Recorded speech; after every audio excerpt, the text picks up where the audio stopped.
রফানা লাকা যিকরাক, সুবহানাল্লাহ বলবেন না? রফানা লাকা যিকরাক, যারা বুঝেন নাই তারা অন্তর থেকে হয়তো সুবহানাল্লাহ বলতে কার্পণ্য বোধ করেছেন। এটা এমন নবীর শান রে বাবা, আপনি কল্পনাও করতে পারবেন না। ইউ ক্যান নট ইমাজিন কেমন একটা দয়াল নবী, শানওয়ালা নবী, কেমন একটা শানদার আজমতওয়ালা ইমামুল আম্বিয়ার উম্মত আপনি হওয়ার সুযোগ পেয়েছেন। বাজানো, নবুয়ত কত বড় একটা তবকা, কিন্তু নবী হওয়া সত্ত্বেও আমার আল্লাহর কাছে আমার সমস্ত নবীরা রাসূলরা আল্লাহর কাছে অ্যাপ্লিকেশন করতো, আল্লাহ গো মাবুদ, যেই তোমার হাবিবের খাতিরে তুমি দুনিয়া সাজাইছো গো, এই হাবিবের উম্মত যদি আমারে বানাইতা আমি আরো অনেক বেশি গর্বিত হইতাম, অনেক বেশি খুশির কারণ হইতো। উইদাউট অ্যাপ্লিকেশন, বিনা দরখাস্তে এমন নবীর উম্মত হতে পেরে আপনারা সবাই জবাব দিবেন আমাদের মনটা খুশি না বেজার? আপনারা সবাই আল্লাহু আকবার, আল্লাহু আকবার। আর একটু জোরে মহব্বতে একটা স্লোগান দেন সবাই একসাথে।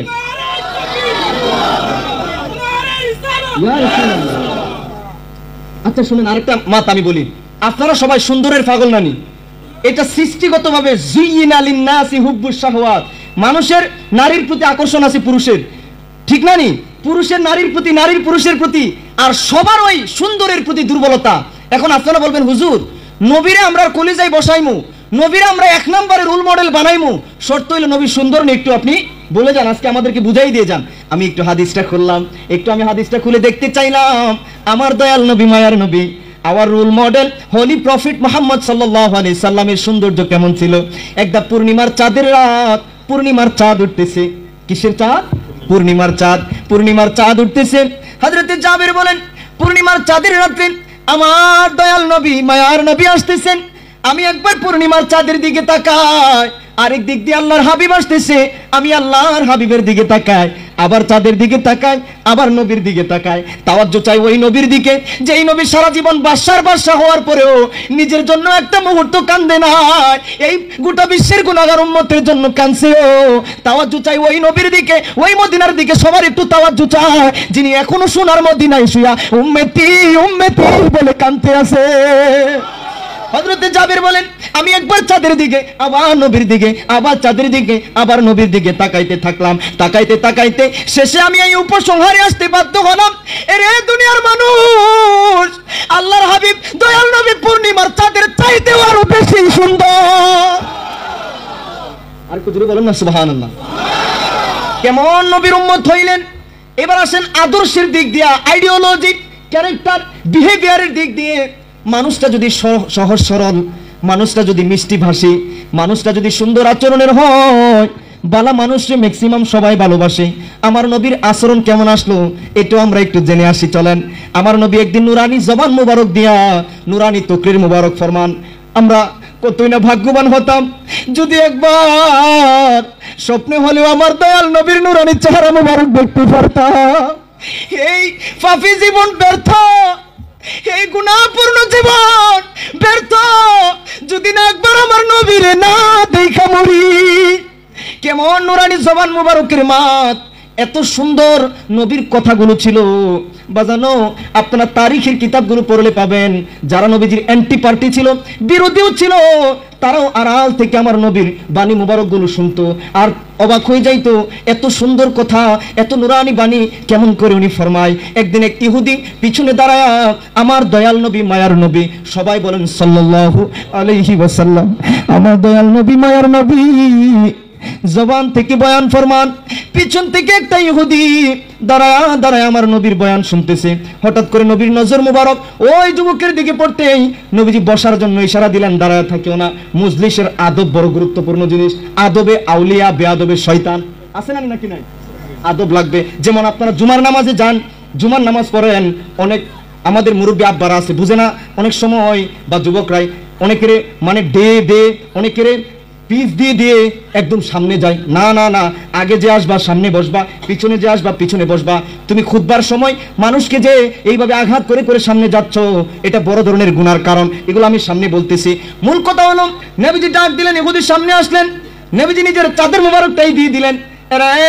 ইহুদি, নবীজি চাদরটা দিয়ে দিলেন, নাও ইজলিস, তুমি একটু বসো, তুমি একটু বসো। ইহুদি মুস্কি হাসে, হুজুর হুজুর আমি ইহুদি, আমি কোনো মুসলমান না, আমি ইহুদি। হুজুর আপনার জবানের মুবারক ফরমানগুলো, আপনার বয়ান, আপনার আলোচনা বড় ভালো লাগতেছে, এজন্য আমি দূর থেকে দাঁড়ায় শুনতেছি। আমার নবী বলেন, তুমি ইহুদি হওয়ার যাই হোক, মুসলমান হওয়ার জন্য 1 নম্বর শর্ত হলো তার হাত এবং জবান থেকে অন্য নিরাপদ থাকতে হবে, তার আচার ব্যবহার ভালো হইতে হবে। আচার ব্যবহার ভালো না হইলে মুসলমান দাবি করলেই শুধু মুসলমান হওয়া যায় না। কথা বলেন ঠিক কি না? মুসলমান হওয়ার মানে, বহুত কেউ ইসলামের শব্দের অর্থ জানে না। সালাম মানে শান্তি, আর ইসলাম মানে হইল গিয়ে আত্মসমর্পণ করা। আমার আত্মার আমি আল্লাহর কাছে বিক্রি করে দিয়েছি, এবার আল্লাহ যেভাবে খুশি আমি ওইভাবেই চলবো। কারণ আমার দুনিয়াটা বড় ক্ষণস্থায়ী, একেবারে অল্প সময়ের জন্য আল্লাহ আমাদের দুনিয়ায় পাঠাইছেন। আমরা এক সময় ছিলাম রুহু জগতে, আমরা মা বাবার মিলিত শুক্রাণু, একেবারে দুর্বল একটা পানি থেকে আল্লাহ এত সুন্দর, এত সুন্দর, এত সুন্দর, you can not imagine, I can not explain. আমার এই নাপাক জবান দিয়ে বর্ণনার ভাষা নাই, এত সুন্দর রূপ দিয়ে বানাইছে আল্লাহ নিজের নুরানি জবান মুবারকে, আল্লাহ তাআলার কুদরতি জবানে। আল্লাহ পাক ফরমান, লাকাদ খালাকনাল ইনসানা ফি আহসানি তাকওয়িম। I request to all of you, আমি মুসাফির হিসেবে আপনাদের সবার কাছে রিকোয়েস্ট করি, আপনারা যখনই আল্লাহর কোরআন থেকে তেলাওয়াত শুনবেন, একটু কষ্ট হবে জানি, তারপরে আপনারা তেলাওয়াত শেষ, then with a loud sound, loudly জুড়ে বলে দিবেন আল্লাহু আকবার। পারবেন নি? কে কে পারবেন না একটু হাত তুলে দেখান তো। দেখছো নি কিতাবা, আমি বলছি কে কে পারবেন না হাত তুলছে, 7-8 তুলে না নি, তো ওনারা পারবেন না নাকি? হ্যাঁ, বুঝেন নাই? ও কজন বুঝে নাই, তার মানে আমার ভাষা বুঝেন না নাকি? আচ্ছা আচ্ছা, তাইলে যদি বুঝে থাকেন তাহলে এবার একটু কষ্ট হলে হাত তুলে দেখেন কে কে আল্লাহু আকবার বলতে পারবেন ইনশাআল্লাহ। এই স্লোগান আবার মহব্বতে জুড়ে, একজন স্লোগান দাও জুড়ে মহব্বতে, এই আওয়াজ যেন মহব্বতে, নারে তাকবীর, নারে তাকবীর, নারে রিসালাত, দিন ইসলামের আলো, কোরআন সুন্নাহর আলো, নবী ওলি যেখানে, সুদ ঘুষ যেখানে, কিতাব আসুনি, তালে তালে বলে দিবা আমরা আছি সেখানে। তালে তালে বলে দিলে হবে নাকি জুসের সাথে হুশও ঠিক রাখতে হবে? হুশও ঠিক রাখলে লাভ কি জানেন? আপনি যে আল্লাহু আকবার মোহব্বতের সাথে বলবেন উইথ আ গুড ইন্টেনশন, আল্লাহ পাকের হাবিবের ফরমান হলো দুনিয়াতে একবার সুবহানাল্লাহ, একবার আলহামদুলিল্লাহ, অপ্রয়োজনীয় নিন্দা, মিথ্যা, গীবত এগুলো না করে একবার আস্তাগফিরুল্লাহ, একবার আল্লাহু আকবার, এই জমিনের মধ্যে এগুলো যদি একবার বলেন গুনাহ মাফ হবে, জান্নাতের মধ্যে আপনার জন্য একটা খেজুর বৃক্ষরোপণ হয়ে যাবে। আপনার শান, আল্লাহ বলতেছে আপনার শান, যে প্রতিটা ইন্ডিভিজুয়াল, প্রতিটা মানুষ আল্লাহর বড় মায়ার সৃষ্টি, এজন্য সবার উপরে মানুষ সত্য, তার উপরে নাই যে বলে কেন? মানুষকে যে ভালোবাসতে জানে না, মানুষকে যে ঘৃণা করে, সে কোনো ধর্মের মধ্যেই পবিত্র হতে পারে না। মানুষ হিসেবে তাকে সম্মান করতে হবে, কারণ আল্লাহ বলে 18,000 মাখলুকাতের মধ্যে আমি মানুষকে বড় সুন্দর করে বানাইছি, এটা আল্লাহর ফরমান। আল্লাহ কোরআনে কি বলতেছেন দেখেন কি বলেন, বিসমিল্লাহির রহমানির রহিম,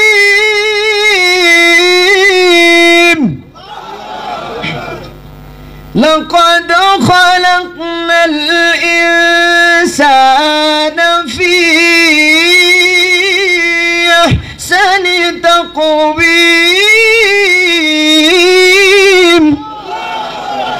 বাণী কার? আরো সবাই বলতে হবে কার? আল্লাহ রাব্বুল আলামিন বলতেছেন আমি মানুষকে বড় সুন্দর আকৃতি দিয়ে বানাইছি। বর্তমান গ্লোবালাইজেশনের যুগ, সায়েন্স এন্ড টেকনোলজির যুগ, আপনারা শিক্ষিত মানুষরা বসে আছেন, আপনারা একটু শরীরটা নাড়াবেন, আপনারা একটু খেয়াল করবেন এই যে বাজান বডির মধ্যে আল্লাহ পাক কত কত নিয়ামত ফিট করে দিয়েছে। 1000 কম্পিউটারের চাইতে দামি, আমি রিপিট করতেছি, 1000 কম্পিউটারের চাইতে দামি এক একটা ব্রেন আল্লাহ দিয়ে দিছে। এই ব্রেনটার মধ্যে কোরআনে আছে, হাদিসে আছে, এক একজনের ব্রেইনে এক এক রকম হিডেন কোয়ালিটি দিয়ে দিছে। একজনের সন্তান একদিক দিয়ে দক্ষ, একদিক দিয়ে এই বল, আরেকজনের সন্তান আরেক দিক দিয়ে সেরা, একজনের ব্রেইনের সাথে আরেকজনের ব্রেইন মিলে না। আপনার কোয়ালিটি আপনি খুঁজে বের করতে হবে, এবার এটাকে ইমপ্লিমেন্ট করতে হবে, কাজে লাগাতে হবে, তাইলে লাইফে শাইন হবেন, লাইফে আগায় যাবেন। আল্লাহ তাআলা কাউকে সুন্দর ব্রেইন ছাড়া সৃষ্টি করে নাই। এবার আসেন, এই যে চোখ আল্লাহর নিয়ামত নাকি না? নিয়ামত কিনা? আমি যদি বলি 1 লক্ষ টাকা দিব, আপনার একটা চোখ বা দুইটা চোখ দিয়ে দেন, আপনি বলবেন না আমার 2 চোখ থাকলে আমি হাজারো লাখ টাকা হয়তো কামাইতে পারবো আল্লাহ রিজিকে রাখলে। আমি যদি বলি আপনার কিডনিটা দিয়ে দেন, আপনাকে অনেক টাকা দিব, আপনি বলবেন না আমার কিডনি থাকলে আমি আর অনেক টাকা কামাইতে পারবো।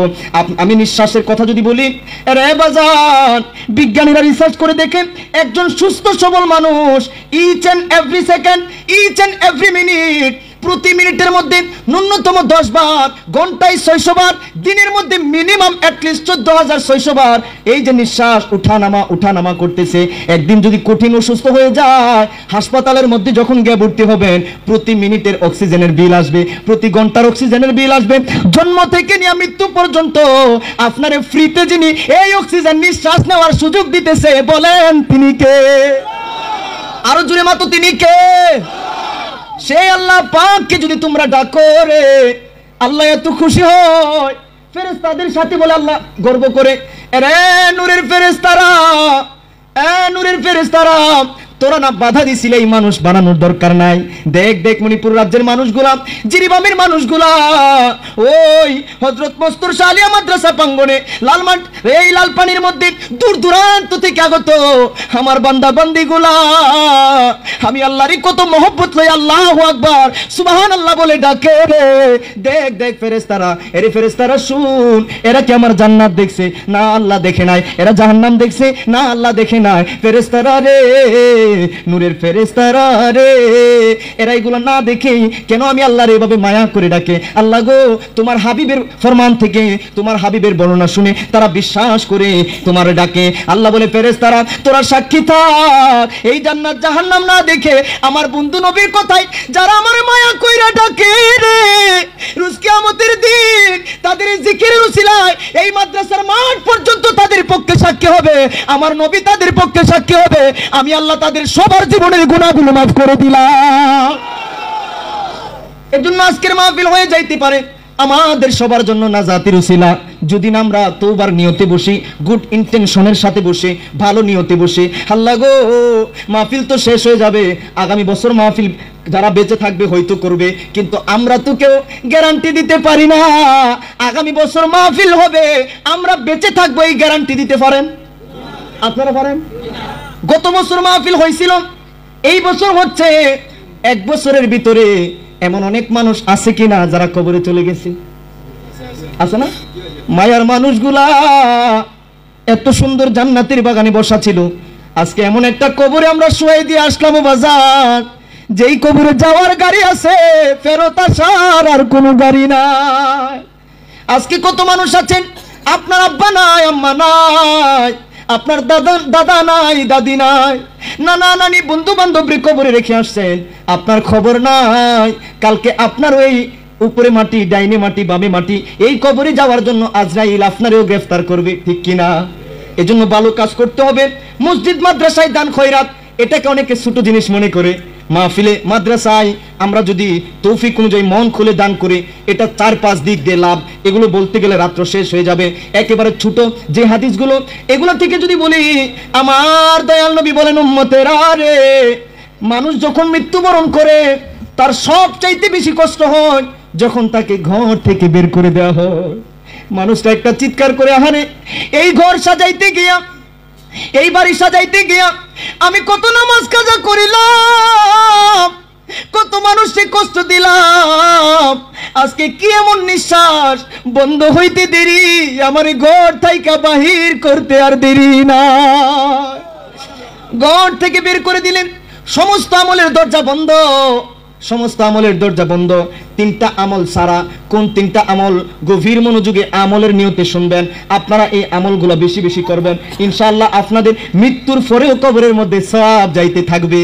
এই তিনটা আমল বলার আগে মৃত্যুর অবস্থাটা কেমন হবে, সাকারাতের বিছানাটা কেমন হবে আমি আপনাদেরকে একটু বলি। আমার বন্ধুরা, আজরাইল নামক পুলিশ যখন গ্রেফতার করবে, সূরা কিয়ামার মধ্যে আল্লাহ বলেন, মানুষ যত শক্তিশালী হোক, মানুষ যত বীর বাহাদুর হোক, মানুষ যত বড় লাট বাহাদুর শক্তিশালী হোক, জালেম হোক, যখন আল্লাহ পাকের কুদরতি ফেরেশতা আজরাইল তাকে মৃত্যুর জন্য গ্রেফতার করবে, কাল্লা ইযা বালাগাতিত তারাকি ওয়া কিলা মান রাক